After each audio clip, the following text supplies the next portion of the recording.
I wrote in your notes what I call a biblical perspective on persecution of believers. You know what it says in 2 Timothy 3:12?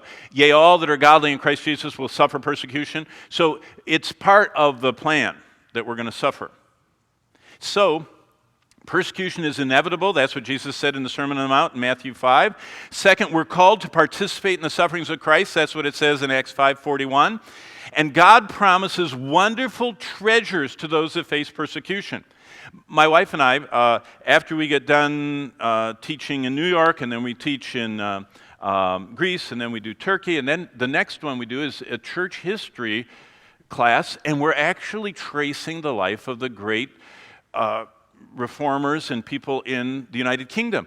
And one of them is John Bunyan, that wrote what? There you go. The most widely read book and the most widely printed book next to the Bible in the history of the world. For 200 years it's been in print, and hundreds and hundreds of millions of copies. But John Bunyan wrote that in prison. He was in prison for Christ, and his wife and his blind daughter and his other children were nearly starving to death while he was suffering in jail.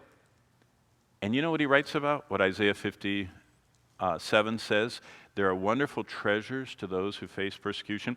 Fourthly, God uses persecution for his purpose. You know what Acts chapter 8 says? When Paul was persecuting the church, he drove all the believers out of Jerusalem. And you know what the scriptures say in Acts 8 verse 4? And they that were persecuted went everywhere preaching the gospel. What happened is when they were in Jerusalem, the Christians were all just concentrated in Jerusalem, thousands of them. And nobody was going on missions trips. But when God sent persecution, they were driven out of town, and it spread the gospel to the ends of the world.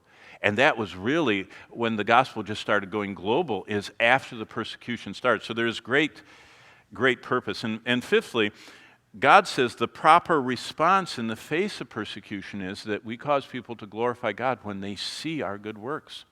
The Roman Emperor, Diocletian, when he was doing his systematic killing, why he retired as emperor was he couldn't extinguish the church.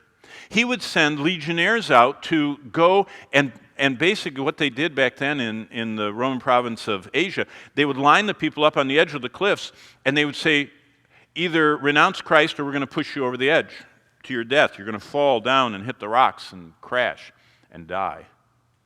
And they wouldn't. And the Roman legionnaires were pushing these people that were singing, that were sharing the gospel with them, that were praying, that had radiant smiles. And they say, you might push me over the edge and my body will be crushed, but I will go to be with the Lord, which is far better. And after doing that all day long, legionnaires started saying to the people in the line, before I push you over, how did you get to be this happy? Why are you not afraid? And they started leading the soldiers to Christ. And the emperor found he was losing more soldiers than it was worth, so he just retired. He went to Croatia or Dubrovnik or wherever he lived. And that was the proper response.